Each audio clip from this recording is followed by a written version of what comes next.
ਆਦਾਬ ਤੇ ਸਤਿ ਸ਼੍ਰੀ ਅਕਾਲ। ਤੁਸੀਂ ਜੁੜੇ ਹੋਏ ਹੋ ਪੰਜਾਬੀ ਰੇਡੀਓ USA ਦੇ ਨਾਲ। ਪੰਜਾਬੀ ਰੇਡੀਓ USA ਦੇ ਨੈਸ਼ਨਲ ਅਤੇ ਇੰਟਰਨੈਸ਼ਨਲ ਰੇਡੀਓ ਨੈਟਵਰਕਸ ਦੇ ਨਾਲ ਸਾਡੇ ਸਭ ਡਿਜੀਟਲ ਪਲੇਟਫਾਰਮ ਜਿਨ੍ਹਾਂ 'ਚ ਫੇਸਬੁੱਕ, YouTube, ਇੰਸਟਾਗ੍ਰਾਮ ਅਤੇ ਟਿਕਟੌਕ ਤੇ ਸਭ ਇੱਕ ਨਾਲ ਸੁਣਨ ਵਾਲਿਆਂ ਨੂੰ ਅਪਡੇਟ ਪਾਕਿਸਤਾਨ 'ਚ ਜੀ ਆਇਆਂ ਨੂੰ ਆਖਦੇ ਹਾਂ। ਮੈਂ ਹਾਂ ਆਪ ਸਭ ਦੇ ਨਾਲ ਮੌਜੂਦ ਪਰਵੀਨ ਮਸੂਦ ਤੇ ਮੇਰੇ ਨਾਲ ਸਾਥ ਦੇਣ ਲਈ ਮੌਜੂਦ ਨੇ ਮਸੂਦ ਮਲਿਕ ਜੀ। ਮਸੂਦ ਜੀ ਆਇਆਂ। ਜੀ ਬਹੁਤ ਧੰਨਵਾਦ ਪ੍ਰਵੀਨ। ਮੇਰੇ ਵੱਲੋਂ ਵੀ ਸਭ ਦਰਸ਼ਕਾਂ ਨੂੰ, ਸਭ ਸਰੋਤਿਆਂ ਨੂੰ ਦੋਵੇਂ ਹੱਥ ਜੋੜ ਕੇ ਸਲਾਮ ਆਦਾਬ, ਸਤਿ ਸ੍ਰੀ ਅਕਾਲ। ਅੱਜ ਦੇ ਅਪਡੇਟ ਪਾਕਿਸਤਾਨ 'ਚ ਆਪ ਸਭ ਨੂੰ ਜੀ ਆਇਆਂ ਨੂੰ ਕਹਿੰਦੇ। ਜਦੋਂ ਅਮਰੀਕਾ ਦੇ ਵਿੱਚ 14 ਜੁਲਾਈ ਸਾਲ 2026 ਦਾ ਦਿਨ ਡੁੱਬ ਚੁੱਕਿਆ ਔਰ ਪਾਕਿਸਤਾਨ 'ਚ 15 ਜੁਲਾਈ 2026 ਹੋ ਚੁੱਕੀ ਹੈ। ਪਾਕਿਸਤਾਨ ਦੇ ਨਾਲ ਜੁੜੀਆਂ ਖਬਰਾਂ ਦਾ ਇਹ ਬੁਲੇਟਿਨ ਹਫ਼ਤੇ ਦੀ 5 ਦਿਨ ਮੰਡੇ ਟੂ ਫਰਾਈਡੇ ਅਸੀਂ ਤੁਹਾਡੇ ਵਾਸਤੇ ਲੈ ਕੇ ਹਾਜ਼ਰ ਹੁੰਦੇ ਹਾਂ, ਅਮਰੀਕਾ ਮੌਜਬ ਔਰ Tuesday to Saturday Pakistan India ਮੌਜਬ। ਪਾਕਿਸਤਾਨ ਦੇ ਨਾਲ ਜੁੜੀਆਂ ਇਹ ਖਬਰਾਂ ਜੇ ਤੁਸੀਂ ਸਪਾਂਸਰ ਕਰਨੀਆਂ ਹੋਣ ਤੇ ਸਾਡਾ ਟੈਲੀਫੋਨ ਨੰਬਰ ਹੈ ਜੀ 408 272 5200 4082725200। ਵੱਧਦੀਆਂ ਖਬਰਾਂ ਹਲੇ ਯਮਨ ਤੋਂ ਹੌਸੀ ਬਾਗੀਆਂ ਨੇ ਸਾਊਦੀ ਅਰਬ ਤੇ ਮਿਜ਼ਾਈਲ ਹਮਲੇ ਕੀਤੇ। ਪ੍ਰਾਈਮ ਮਿਨਿਸਟਰ ਸ਼ਹਿਬਾਜ਼ ਸ਼ਰੀਫ ਹੋਰਾਂ ਦੀ ਸਖਤ ਅੱਖਰਾਂ 'ਚ ਨਿੰਦਿਆ ਹੈ ਤੇ ਮਾਮਲੇ ਨੂੰ UN 'ਚ ਵੀ ਚੁੱਕਿਆ। ਮਾਮਲਾ ਹੈ ਕੀ? ਮਾਮਲਾ ਇਹ ਹੈ ਕਿ ਯਮਨ 'ਚ ਇੱਕ ਨੇ ਹੌਸੀ ਬਾਗੀ ਜਿਹੜੇ ਉੱਥੋਂ ਦੀ ਹਕੂਮਤ ਨੂੰ ਨਹੀਂ ਮੰਨਦੇ। ਇਹ ਹੌਸੀ ਬਾਗੀ ਨੇ ਜਿਹੜੇ ਇਹਨਾਂ ਨੂੰ ਈਰਾਨ ਦੀ ਪੂਰੀ ਸਪੋਰਟ ਹੈ। ਇਹ ਹੌਸੀ ਬਾਗੀ ਨੇ ਜਿਹੜੇ ਇਹ ਖੁਦ ਨੂੰ ਮੁਸਲਮਾਨ ਕਹਿੰਦੇ ਨੇ ਪਰ ਇਹ ਸਾਊਦੀ ਅਰਬ ਨੂੰ ਆਪਣਾ ਵੈਰੀ ਕਹਿੰਦੇ ਨੇ। ਪਾਕਿਸਤਾਨ ਔਰ ਸਾਊਦੀ ਅਰਬ ਦਾ ਡਿਫੈਂਸ ਸਮਝੌਤਾ ਹੈ। ਇਹ ਹੌਸੀ ਬਾਗੀ ਈਰਾਨੀ ਸੁਪਰੀਮ ਲੀਡਰ ਦੇ ਜਨਾਜ਼ੇ 'ਚ ਜਾਂ ਸੋਗ ਦੇ ਵਿੱਚ ਸਾਂਝ ਪਾਉਣ ਲਈ ਉੱਥੇ ਗਏ। ਈਰਾਨ ਤੋਂ ਵਾਪਸ ਆਉਣ ਲਈ ਇਹਨਾਂ ਨੂੰ ਹੌਸੀਆਂ ਨੂੰ ਯਮਨ ਦੀ ਜਿਹੜੀ 에ਅਰਲਾਈਨ ਹੈ ਸਰਕਾਰੀ, ਉਹਨੇ ਆਖਿਆ ਬਹਿ ਜਾਓ। ਇਹਨਾਂ ਸਾਰਿਆਂ ਨੇ ਉਹ ਜਹਾਜ਼ 'ਚ ਬਹਿਣ ਤੋਂ ਇਨਕਾਰ ਕਰ ਦਿੱਤਾ। ਰੀਜ਼ਨ ਇਹ ਸੀ ਕਿ ਜਦੋਂ ਉਹ ਜਹਾਜ਼ ਲੈਂਡ ਹੋਣਾ ਸੀਗਾ, ਉਹ ਜ਼ਰੂਰੀ ਨਹੀਂ ਕਿ ਉਸ ਇਲਾਕੇ 'ਚ ਹੁੰਦਾ ਜਿੱਥੇ ਯਮਨ 'ਚ ਹੁਣ ਦੋ ਇਲਾਕੇ ਬਣ ਚੁੱਕੇ ਨੇ। ਇੱਕ ਤੇ ਉਹ ਜਿੱਥੇ ਸਰਕਾਰੀ ਹਕੂਮਤ ਆ ਔਰ ਇੱਕ ਇਲਾਕਾ ਉਹ ਅਸਿਨਾ ਦਾ ਜਿੱਥੇ ਇਹਨਾਂ ਹੌਸੀ ਬਾਗੀਆਂ ਨੇ ਕਬਜ਼ਾ ਕੀਤਾ ਆ ਔਰ ਉਸ ਇਲਾਕੇ ਦੇ ਅੰਦਰ ਆਪਣਾ ਰਾਜ ਬਣਾਇਆ ਇਹਨਾਂ ਨੇ। ਹੁਣ ਇਹਨਾਂ ਨੂੰ ਇਹ ਸੀਗਾ ਕਿ ਜੇ ਅਸੀਂ ਬਹਿ ਗਏ ਤੇ ਇਹਨਾਂ ਸਾਰਿਆਂ ਨੂੰ ਉੱਥੇ ਯਮਨ 'ਚ ਜਿੱਥੇ ਮਰਜ਼ੀ ਸਰਕਾਰ ਜਹਾਜ਼ ਲਾਏਗੀ ਇਹ ਸਾਰੇ ਗ੍ਰਿਫਤਾਰ ਹੋ ਜਾਣਗੇ, ਮਾਰੇ ਜਾਣਗੇ। ਇਹਨਾਂ ਨੇ ਕੀ ਕੀਤਾ ਕਿ ਈਰਾਨ ਨੇ ਇਹਨਾਂ ਨੂੰ ਪੂਰੀ ਸਪੋਰਟ ਦਿੱਤੀ, ਸ਼ੈਲਟਰ ਦਿੱਤਾ। ਇਹ ਈਰਾਨ ਦੀ 에ਅਰਲਾਈਨ ਦੇ ਜਹਾਜ਼ 'ਚ ਬੈਠੇ ਔਰ ਉੱਥੇ ਉਤਰਨ ਲੱਗੇ ਤੇ ਉਧਰੋਂ ਯਮਨ ਦੀ ਸਰਕਾਰ ਨੇ ਅਟੈਕ ਕਰ ਦਿੱਤਾ। ਉਹ ਅਟੈਕ ਕਰ ਦਿੱਤਾ ਉਹਨਾਂ ਨੇ। ਈਰਾਨ ਦਾ ਉਹ ਜਹਾਜ਼ ਉੱਥੇ ਨਹੀਂ ਯਮਨ 'ਚ ਲੈਣ ਦਿੱਤਾ। ਇਹਨਾਂ ਨੇ ਜਵਾਬ ਦੇ ਵਿੱਚ ਬਲਿਸਟਿਕ ਮਿਜ਼ਾਈਲ ਨੇ ਜਿਹੜੇ ਉਹ ਸਾਊਦੀ ਅਰਬ ਦੇ ਉੱਤੇ ਦਾਗ ਦਿੱਤੇ। ਹੁਣ ਸਾਊਦੀ ਅਰਬ ਤੇ ਜਦੋਂ ਮਿਜ਼ਾਈਲ ਦਾਗੇ, ਕੁਛ ਤਬਾਹੀ ਉਹਨਾਂ ਨੇ ਮਚਾਈ, ਕੁਛ ਉਹਨਾਂ ਨੂੰ ਹਵਾ ਦੇ ਵਿੱਚ ਉਹਨਾਂ ਨੇ ਨਾਕਾਮ ਕਰ ਦਿੱਤਾ। ਪਾਕਿਸਤਾਨ ਹੁਣ ਕਿਉਂਕਿ ਡਿਫੈਂਸ ਸਮਝੌਤੇ ਦੇ ਤਹਿਤ ਸਾਊਦੀ ਅਰਬ ਦੀ ਰਾਖੀ ਦਾ ਜ਼ਿੰਮੇਦਾਰ ਹੈ, ਪਾਕਿਸਤਾਨ ਨੇ ਇਹਦਾ ਸਖਤ ਬਿਆਨ ਦਿੱਤਾ। ਹੁਣ ਪਾਕਿਸਤਾਨ ਇਸ ਟਾਈਮ ਏਡਾ ਕਬੱਲਾ ਫਸਿਆ ਪਿਆ ਹੈ ਇਸ ਅਮਰੀਕਾ ਈਰਾਨ ਜੰਗ ਕਾਰਨ ਕਿ ਈਰਾਨ ਆਪਣੀਆਂ ਪ੍ਰੌਕਸੀਜ਼ ਨੂੰ ਸਪੋਰਟ ਕਰ ਰਿਹਾ ਆ। ਉਹ ਅਟੈਕ ਕਰ ਰਹੇ ਨੇ ਸਾਊਦੀ ਅਰਬ ਦੇ ਉੱਤੇ। ਅਟੈਕ ਨੂੰ ਰੋਕਣ ਲਈ ਪਾਕਿਸਤਾਨ ਨੂੰ ਆਪਣੀ ਫੌਜ ਜਾਂ ਡਾਇਰੈਕਟ ਲੜਨਾ ਪੈਂਦਾ ਤੇ ਇਹ ਇੱਕ ਨਵਾਂ ਵੈਰ ਸ਼ੁਰੂ ਹੋ ਜਾਏਗਾ। ਇੱਕ ਇਹੋ ਜਿਹੇ ਲੜਾਕੂ ਗਰੁੱਪ ਦੇ ਨਾਲ, ਇੱਕ ਧੜੇ ਦੇ ਨਾਲ ਜਿਹਦਾ ਨਾ ਤੇ ਪਾਕਿਸਤਾਨ ਦਾ ਬਾਰਡਰ ਜੁੜਦਾ ਆ ਨਾ ਕੋਈ ਲੈਣਾ ਦੇਣਾ ਆ। ਯਾਨੀ ਹੁਣ ਹੌਸੀਆਂ ਦਾ ਤੇ ਪਾਕਿਸਤਾਨੀ ਫੌਜ ਦਾ ਜਾਂ ਉਹ ਜਥੇ ਜਿਹੜੇ ਪਾਕਿਸਤਾਨੀ ਫੌਜ ਦੇ ਉੱਥੇ ਲਾਏ ਨੇ ਡਿਫੈਂਸ ਵਾਸਤੇ ਸਾਊਦੀ ਅਰਬ, ਉਹਨਾਂ ਦਾ ਮਤੱਕਾ ਲੱਗ ਸਕਦਾ ਆ। ਇੱਥੇ ਫਿਰ ਪਾਕਿਸਤਾਨੀ ਪ੍ਰਾਈਮ ਮਿਨਿਸਟਰ ਨੇ ਸਰਕਾਰੀ ਬਿਆਨ ਦੇ ਵਿੱਚ ਇਹ ਆਖਿਆ ਕਿ ਜੀ ਅਸੀਂ ਸਾਊਦੀ ਅਰਬ ਦੇ ਉੱਤੇ ਹੋਣ ਵਾਲੇ ਹੌਸੀ ਬਾਗੀਆਂ ਦੇ ਇਸ ਹਮਲੇ ਦੀ ਸਖਤ ਲਫ਼ਜ਼ਾਂ 'ਚ ਨਿੰਦਿਆ ਕਰਨੇ ਆ। ਦੂਜੇ ਪਾਸੇ UN 'ਚ ਪਾਕਿਸਤਾਨ ਦੇ ਜਿਹੜੇ ਪੱਕੇ ਮੰਦੂਬ ਨੇ ਜਾਂ ਨੁਮਾਇੰਦੇ ਨੇ, ਇਫਤਖਾਰ ਹੋਣੇ, ਉਹਨਾਂ ਨੇ ਆਖਿਆ ਕਿ ਵੇਖੋ ਜੀ ਯਮਨ ਦਾ ਇਹ ਮਾਮਲਾ ਜਿਹੜਾ ਇਹ ਇਸ ਵੇਲੇ ਪੂਰਾ ਖਿੱਤਾ ਜਿਹੜਾ ਲਪੇਟ 'ਚ ਆ ਗਿਆ।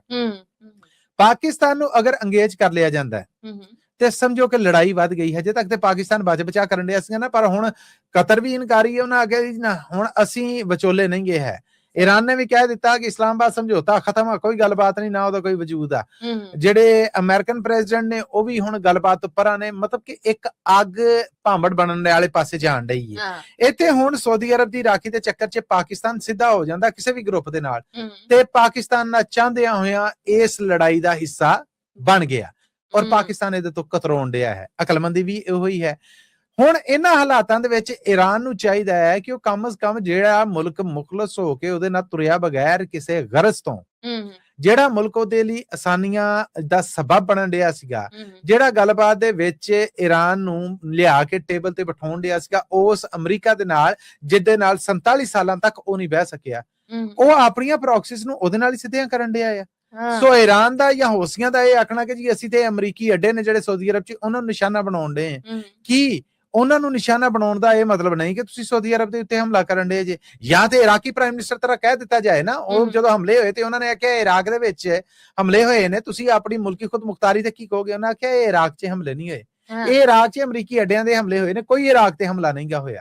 ਹੁਣ ਸਾਊਦੀ ਅਰਬ ਵਾਸਤੇ ਇਸ ਵੇਲੇ ਇਹ ਮੁਸ਼ਕਿਲ ਹੈ ਕਿ ਉਹਨੇ ਅਮਰੀਕੀ ਅੱਡਿਆਂ ਦੀ ਵਕਾਲਤ ਵੀ ਕਰਨੀ ਹੈ, ਲੜਨ ਲਈ ਪਾਕਿਸਤਾਨ ਨੂੰ ਗਾਂਹ ਵੀ ਲਾਣਾ ਹੈ ਔਰ ਆਪਣਾ ਆਪ ਬਚਾਣਾ ਵੀ ਹੈ। ਉਹ ਆਪਣੇ ਤਿੰਨੇ ਟਾਸਕ ਨੇ ਜਿਹੜੇ ਪੂਰੇ ਕਰੀ ਆਉਣ ਡਿਆ ਆ। ਈਰਾਨ ਨੂੰ ਇਹ ਹੈ ਕਿ ਮਰੇ ਤੇ ਹੈ ਆ, ਰਿਹਾ ਕੱਖ ਨਹੀਂ ਗਾ ਹੈ। ਹੁਣ ਜਾਂਦਿਆਂ ਜਾਂਦਿਆਂ ਕਿਦਾ ਕੀ ਲੀੜੇ ਪਾੜ ਸਕਨੇ ਆ, ਇਹ ਉਹ ਕੰਮ ਹੋਣ ਡਿਆ। ਮੁਸ਼ਕਿਲਾਂ ਪਾਕਿਸਤਾਨ ਵਾਸਤੇ ਬਣੀਆਂ ਨੇ ਕਿ ਉਹ ਇਸ ਟਾਈਮ ਚਾਹ ਰਿਹਾ ਹੈ ਕਿ ਕਿਸੇ ਧਿਰ ਦੇ ਖਿਲਾਫ ਸਿੱਧਾ ਹੋ ਕੇ ਨਾ ਖਲੋਵੇ। ਸੋ ਇਹ ਗੁੰਝਲ ਹੈ ਜਿਹੜੀ, ਇਹ ਵੇਖੋ ਹੁਣ ਕੀ ਰੂਪ ਇਖਤਿਆਰ ਕਰਦੀ ਜੀ।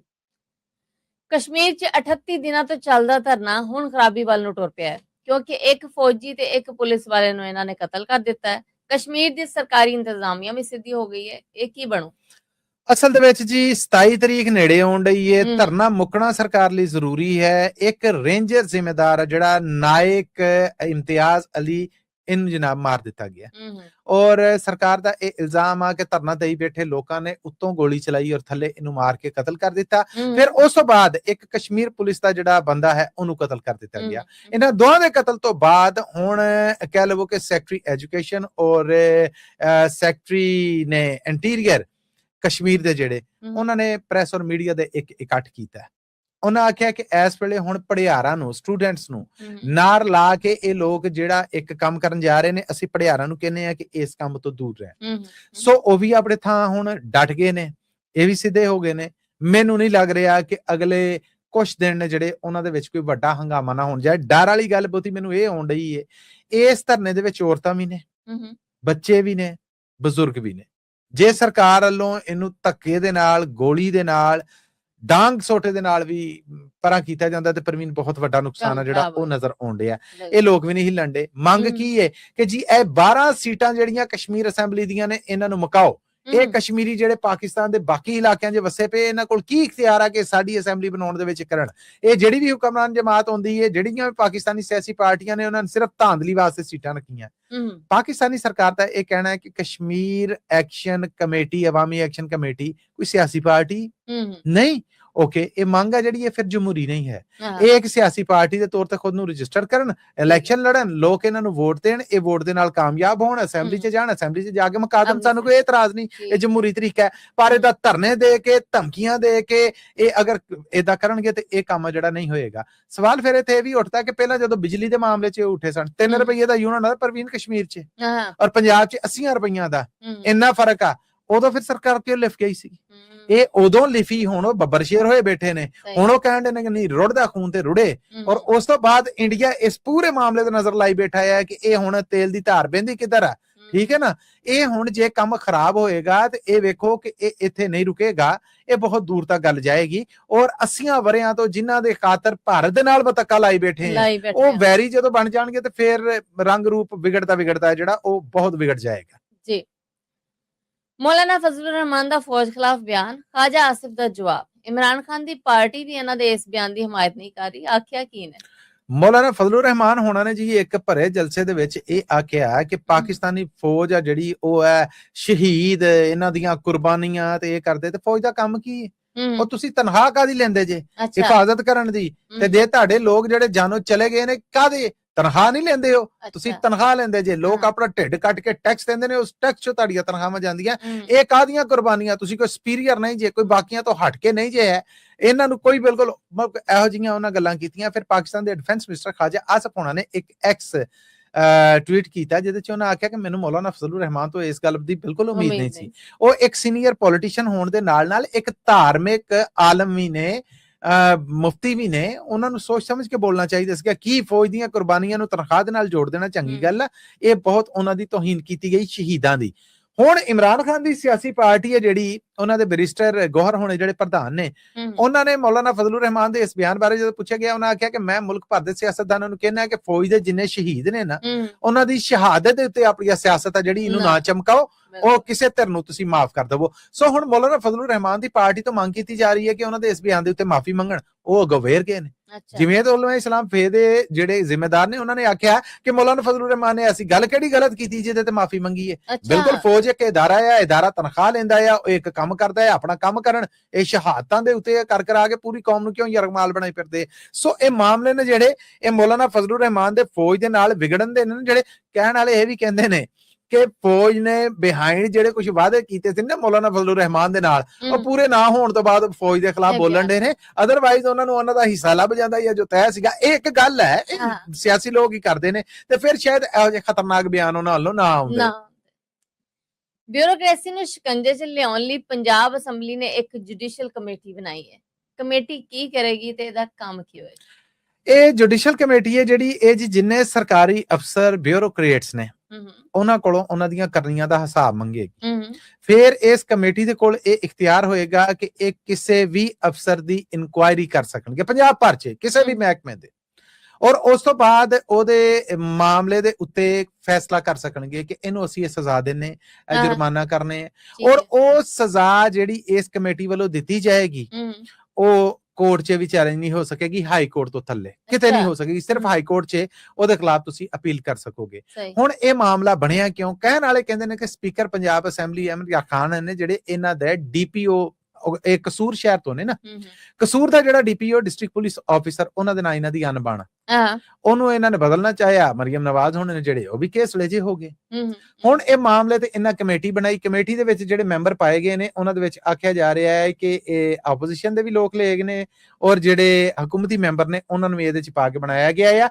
ਇਹ ਕਮੇਟੀ ਦੇ ਪ੍ਰਧਾਨਗੀ ਹੈ ਜਿਹੜੀ ਜੀ ਉਹ ਦਿੱਤੀ ਗਈ ਸਰਦਾਰ ਮੁਹੰਮਦ ਅਵੈਸ ਦਰਸ਼ਕ ਹੋਣਾ ਨੂੰ, ਜਦਕਿ ਬਾਕੀ ਮੈਂਬਰਾਂ ਦੇ ਵਿੱਚ ਸੈयद ਅਲੀ ਹੈਦਰ ਗਿਲਾਨੀ, ਚੇਅਰਮੈਨ ਸੈਨੇਟਰ ਯੂਸਫ ਰਜ਼ਾ ਗਿਲਾਨੀ ਜਿਹੜੇ ਪਾਕਿਸਤਾਨ ਦੇ ਪ੍ਰਾਈਮ ਮਿਨਿਸਟਰ ਵੀ ਰਹਿ ਚੁੱਕੇ ਨੇ, ਉਹਨਾਂ ਦਾ ਪੁੱਤਰ ਹੈ, ਇਹ ਮੇਰਾ ਖਿਆਲ ਉਹੀ ਜਿਹਨੂੰ ਤਾਲਿਬਾਨਾਂ ਨੇ ਚੁੱਕਿਆ ਸੀਗਾ, ਸ਼ੌਕਤ ਰਾਜਾ, ਨੂਰੁਲ ਅਮੀਨ ਵੱਟੂ, ਚੌਧਰੀ ਇਫਤਖਾਰ ਹੁਸੈਨ ਛੱਛਰ, ਅਮਜਦ ਅਲੀ ਜਾਵੇਦ ਹੋਣੇ, ਜ਼ੁਲਫਕਾਰ ਅਲੀ ਸ਼ਾਹ, ਰਹੀਲਾ ਖਾਦਮ ਹੁਸੈਨ ਔਰ ਅਹਿਮਦ ਰਸ਼ੀਦ ਭੱਟੀ ਹੋਣੇ ਨੇ ਜਿਹੜੇ ਉਹ ਇਸ ਕਮੇਟੀ ਦਾ ਹਿੱਸਾ ਨੇ। ਜਦ ਕਿ ਸਪੀਕਰ ਪੰਜਾਬ ਅਸੈਂਬਲੀ ਦੇ ਜਿਹੜੇ ਸਲਾਹਕਾਰ ਨੇ ਉਸਾਮਾ ਖਾਵਰ ਘੁੰਮਣ, ਇਹ ਇਸ ਕਮੇਟੀ ਨੂੰ ਫੈਸਿਲਿਟੇਟ ਕਰਨਗੇ। ਇਸ ਕਮੇਟੀ 'ਚ ਪਹਿਲਾ ਹੀ ਕੇਸ ਆ ਜਿਹੜਾ ਉਹ ਕਸੂਰ ਦੇ ਡੀਪੀਓ ਦਾ, ਉਹਨੂੰ ਤਲਬ ਕਰ ਲਿਆ, ਔਰ ਹਰ ਅਫਸਰ ਆ ਜਿਹੜਾ ਉਹ ਪਾਬੰਦ ਹੋਏਗਾ ਇਸ ਕਮੇਟੀ ਦੇ ਸਾਹਮਣੇ ਤਲਬ ਕਰਨ ਦੇ ਉੱਤੇ ਪੇਸ਼ ਹੋਣ ਦਾ, ਆਪਣੀ ਸਫਾਈ ਦੇਣ ਦਾ, ਆਪਣੀ ਗੱਲ ਦੱਸਣ ਦਾ, ਆਪਣੇ ਇਲਜ਼ਾਮਾਂ ਦਾ ਜਵਾਬ ਦੇਣ ਦਾ। ਕਮੇਟੀ ਉਸ ਤੋਂ ਬਾਅਦ ਇਹ ਸਾਰੇ ਮੈਂਬਰ ਇੱਕ ਡਿਸੀਜਨ ਲੈਣਗੇ, ਡਿਸੀਜਨ ਲੈ ਕੇ ਫੈਸਲਾ ਦੇਣਗੇ, ਔਰ ਉਸ ਫੈਸਲੇ ਦੇ ਮੁਤਾਬਕ ਫਿਰ ਉਹ ਜਜ਼ਾ ਜਿਹੜੀ ਉਹ ਹੋਏਗੀ, ਔਰ ਉਹਨੂੰ ਚੈਲੰਜ ਕਰਨ ਵਾਸਤੇ ਪਲੇਟਫਾਰਮ ਨੇ ਜਿਹੜੇ ਉਹ ਵੀ ਇਸ ਕਮੇਟੀ ਨੂੰ ਬਣਾਉਣ ਦਾ ਕਾਨੂੰਨੀ ਇਖਤਿਆਰ ਜਿਹੜਾ ਉਹਦੇ ਤੇ ਵੀ ਸਵਾਲ ਉੱਠਿਆ। ਤੇ ਪਾਕਿਸਤਾਨ ਦੇ ਵਿੱਚ ਪੰਜਾਬ ਅਸੈਂਬਲੀ ਦਾ ਪ੍ਰਿਵਿਲੇਜਸ ਐਕਟ 1972 ਦਾ ਸੈਕਸ਼ਨ 11C ਹੈ ਜਿਹੜਾ ਉਹ ਕਹਿੰਦਾ ਹੈ ਕਿ ਬਿਲਕੁਲ ਪੰਜਾਬ ਅਸੈਂਬਲੀ ਇਹੋ ਜਿਹੀ ਕਮੇਟੀ ਬਣਾ ਸਕਦੀ ਹੈ। ਔਰ ਉਹਨਾਂ ਆਖਿਆ, ਫਿਰ ਅਮਜਦ ਅਲੀ ਜਾਵੇਦ ਹੋਣਾ ਨੇ ਇੰਗਲੈਂਡ ਦੇ ਮੀਡੀਆ ਦੇ ਨਾਲ ਗੱਲਬਾਤ ਕਰਦੇ ਆਖਿਆ ਕਿ ਜੀ ਇਸ ਵੇਲੇ ਬਿਊਰੋਕ੍ਰੇਸੀ ਦੇ ਕੋਲੋਂ ਜਵਾਬ ਲੈਣਾ ਜ਼ਰੂਰੀ ਸੀ, ਇਹ ਜਵਾਬ ਹੀ ਨਹੀਂ ਦਿੰਦੇ ਅਫਸਰ, ਉਹ ਇਹ ਖੁਦ ਨੂੰ ਮਖਲੂਕ ਹੀ ਕੋਈ ਹੋਰ ਸਮਝਦੇ ਨੇ, ਸੋ ਇਸ ਕਰਕੇ ਕਮੇਟੀ ਜ਼ਰੂਰੀ ਸੀ। ਦੂਸਰੇ ਪਾਸੇ ਕੁਝ ਲੋਕਾਂ ਦਾ ਇਹ ਕਹਿਣਾ ਹੈ ਕਿ ਸਿਆਸਤਦਾਨ ਬਿਊਰੋਕ੍ਰੇਸੀ ਨੂੰ ਦਬਾਅ 'ਚ ਰੱਖਣ ਲਈ, ਆਪਣੇ ਸ਼ਿਕੰਜੇ 'ਚ ਰੱਖਣ ਲਈ ਇਹ ਕਮੇਟੀ ਬਣਾ ਕੇ ਹੁਣ ਆਪਣਾ ਮਤਲਬ ਜਿਹੜਾ ਉਹ ਸਿੱਧਾ ਕਰਨਗੇ। ਉਹ ਬਿਊਰੋਕ੍ਰੇਸੀ ਨੂੰ ਆਪਣੀ ਨੌਕਰ ਬਾਂਦੀ ਬਣਾਉਣਗੇ ਔਰ ਖੁਦ ਨੂੰ ਬਾਇਖਤਿਆਰ ਹੁਕਮਰਾਨ ਬਣਾਉਣਗੇ। ਇਹ ਉਹ ਲੜਾਈ ਹੈ ਜਿਹੜੀ ਉਹ ਚੱਲ ਰਹੀ ਜੀ। ਜੇ ਪਾਕਿਸਤਾਨੀ ਸਰਕਾਰ ਨੇ ਤੂਰਖਮ ਬਾਰਡਰ ਨਾ ਖੋਲਿਆ ਤੇ ਪਾਰਲੀਮੈਂਟ ਸਾਹਮਣੇ ਇhtਜਾਜ ਕਰਾਂਗੇ, ਕਸਟਮ ਕਲੀਅਰਿੰਗ ਏਜੰਟਾਂ ਦੀ ਧਮਕੀ। ਜੀ ਬਿਲਕੁਲ ਜੀ, ਪਾਕਿਸਤਾਨ ਨੇ ਅਫਗਾਨਿਸਤਾਨ ਵੱਲੋਂ ਹੋਣ ਵਾਲੇ ਪਾਕਿਸਤਾਨ ਅੰਦਰ ਹਮਲੇ ਨੇ ਜਿਹੜੇ ਉਹਨਾਂ ਨੂੰ ਮੁੱਢ ਬਣਾ ਕੇ ਉਹਨਾਂ ਆਖਿਆ ਕਿ ਜੀ ਸਰਹੱਦ ਬੰਦ ਆ, ਹੁਣ ਨਾ ਕਿਸੇ ਕਿਸਮ ਦੀ ਆਈ ਜਾਈ ਹੈ, ਨਾ ਕਿਸੇ ਕਿਸਮ ਦਾ ਵਪਾਰ ਆ। ਟਰੱਕਾਂ ਦੇ ਅੰਦਰ ਜਿਹੜਾ ਅਨਾਜ ਸੀਗਾ, ਜਿਹੜਾ ਫਰੂਟ ਸੀਗਾ, ਸਬਜ਼ੀਆਂ ਸੀਗੀਆਂ, ਸਭ ਗਲ ਸੜ ਗਈਆਂ। ਉਸ ਤੋਂ ਬਾਅਦ ਮਾਮਲੇ ਜਿਹੜੇ ਖਰਾਬ ਹੋ ਗਏ। ਹੁਣ ਇਹ ਜਿਹੜੇ ਕਲੀਅਰਿੰਗ ਏਜੰਟ ਸਨ, ਇਹਨਾਂ ਦਾ ਵੀ ਕੰਮਕਾਰ ਧੰਦਾ ਵਪਾਰ ਜਿਹੜਾ ਉਹ ਬੰਦ ਹੋ ਗਿਆ। ਸਮਗਲਿੰਗ ਵੀ ਇਹਨਾਂ ਰਾਵਾਂ ਥਾਣੀ ਹੁੰਦੀ ਸੀਗੀ, ਇਹ ਵਿੱਚ ਬਕਾਇਦਾ ਇਨਵੋਲਵ ਸਨ। ਹੁਣ ਆਲ ਤੂਰਖਮ ਕਸਟਮ ਕਲੀਅਰਿੰਗ ਏਜੰਟਸ ਐਸੋਸੀਏਸ਼ਨ ਨੇ ਪਾਕਿਸਤਾਨੀ ਸਰਕਾਰ ਨੂੰ ਕਿਹਾ ਹੈ ਕਿ ਅਫਗਾਨਿਸਤਾਨ ਦੇ ਨਾਲ ਤੂਰਖਮ ਬਾਰਡਰ ਖੋਲੋ। ਅੱਛਾ ਭਈਆ, ਇਹ ਚੰਗਾ ਦਬਾਅ ਹੈ। ਇਹ ਦੋ ਮੁਲਕਾਂ ਦਾ ਮਾਮਲਾ ਹੈ। ਅਫਗਾਨਿਸਤਾਨ ਕਿਸੇ ਗੱਲ ਤੇ ਨਹੀਂ ਆਉਣ ਡਿਆ, ਪਾਕਿਸਤਾਨ 'ਚ ਰੋਜ਼ ਕੋਈ ਨਾਗਾ ਨਹੀਂ ਹੋਣ ਡਿਆ ਕਿਸੇ ਹਮਲੇ ਤੋਂ ਬਗੈਰ, ਜਿੱਥੇ ਥਾਣਿਆਂ ਨੂੰ ਨਿਸ਼ਾਨਾ ਨਾ ਬਣਾਉਂਦੇ ਹੋਣ, ਕੋਈ ਬੰਬ ਧਮਾਕੇ ਨਾ ਹੋਣ, ਤੁਹਾਨੂੰ ਆਪਣੇ ਵਪਾਰ ਦੀ ਸੂਝੀ ਹੈ। ਸੋ ਇਹ ਸਰਕਾਰੀ ਫੈਸਲੇ ਦੇ ਉੱਤੇ ਇੱਕ ਦਬਾਅ ਹੈ ਜਿਹੜਾ ਪਾਇਆ ਜਾ ਰਿਹਾ। ਸਰਕਾਰ ਨੇ ਹਜੇ ਤੱਕ ਇਹਦੇ ਉੱਤੇ ਜਿਹੜਾ ਕੋਈ ਜਵਾਬ ਨਹੀਂ ਦਿੱਤਾ। ਹਾਂ, ਦੋ ਦਰਾੜਾਂ ਸਾਹਮਣੇ ਆਈਆਂ। ਇਮਰਾਨ ਖਾਨ ਦੀ ਸੂਬਾ ਸਰਕਾਰ ਹੈ ਜਿਹੜੀ KPK ਦੀ, ਪਾਕਿਸਤਾਨ ਤਹਿਰੀਕ ਇਨਸਾਫ ਦੀ, ਉਹਨਾਂ ਆਖਿਆ ਜੀ ਸਾਨੂੰ ਤੇ ਕੋਈ ਇਤਰਾਜ਼ ਨਹੀਂ, ਅਸੀਂ ਤੇ ਖੋਲਣਾ ਚਾਹੁੰਦੇ ਆ, ਇਹ ਫੈਡਰਲ ਸਰਕਾਰ ਦੀਆਂ ਕਰਨੀਆਂ ਉਹਨਾਂ ਨੇ ਬੰਦ ਕੀਤਾ ਹੋਇਆ ਹੈ। ਉਹਨਾਂ ਫੈਡਰਲ ਸਰਕਾਰ ਤੇ ਮਾਮਲਾ ਪਾ ਦਿੱਤਾ ਹੈ, ਫੈਡਰਲ ਸਰਕਾਰ ਵੱਲੋਂ ਕੋਈ ਜਵਾਬ ਨਹੀਂ ਆਇਆ। ਮਸੂਦੇ ਦੇ ਨਾਲ ਹੀ ਅਸੀਂ ਆਪਣੇ ਸਰੋਤਾਂ ਕੋਲ ਲੈਣੀ ਇਜਾਜ਼ਤ, ਪਰ ਜਾਣ ਤੋਂ ਪਹਿਲੇ ਹੋਈ ਇੱਕ ਗੱਲ ਜਿਹੜੀ ਜਾਂਦੇ ਜਾਂਦੇ ਕਰਨੇ ਹੁੰਦੇ। ਇਹ ਖਬਰਾਂ ਤੁਸੀਂ ਪੰਜਾਬੀ ਰੇਡੀਓ USA ਦੇ ਨੈਸ਼ਨਲ ਔਰ ਇੰਟਰਨੈਸ਼ਨਲ ਰੇਡੀਓ ਨੈਟਵਰਕ ਦੇ ਨਾਲ ਸਾਡੇ ਡਿਜੀਟਲ ਪਲੇਟਫਾਰਮ ਜਿਨ੍ਹਾਂ 'ਚ ਪੰਜਾਬੀ ਰੇਡੀਓ USA ਦਾ Facebook ਹੈ, YouTube ਹੈ, Instagram, TikTok ਹੈ, ਉਹਦੇ ਤੇ ਵੀ ਵੇਖ ਸਕਦੇ ਹੋ। ਪਾਕਿਸਤਾਨ ਨਾਲ ਜੁੜੀਆਂ ਗੈਰ ਜਾਨਬਦਾਰ ਖਬਰਾਂ ਨੂੰ ਜੇ ਤੁਸੀਂ ਸਪਾਂਸਰ ਕਰਨਾ ਹੋਏ ਤੇ ਉਹਦੇ ਲਈ ਸਾਡਾ ਟੈਲੀਫੋਨ ਨੰਬਰ ਹੈ ਜੀ 462 272 5200 40827500। ਇਹਦੇ ਨਾਲ ਹੀ ਅਪਡੇਟ ਪਾਕਿਸਤਾਨ ਦੇ ਵਿੱਚ ਸਾਨੂੰ ਦੇ ਇਜਾਜ਼ਤ। ਅਗਲੇ ਅਪਡੇਟ ਪਾਕਿਸਤਾਨ ਤੱਕ ਲਈ ਮੇਰਾ ਤੁਹਾਡਾ ਸਾਡਾ ਸਾਰਿਆਂ ਦਾ ਰੱਬ ਰਾਖਾ।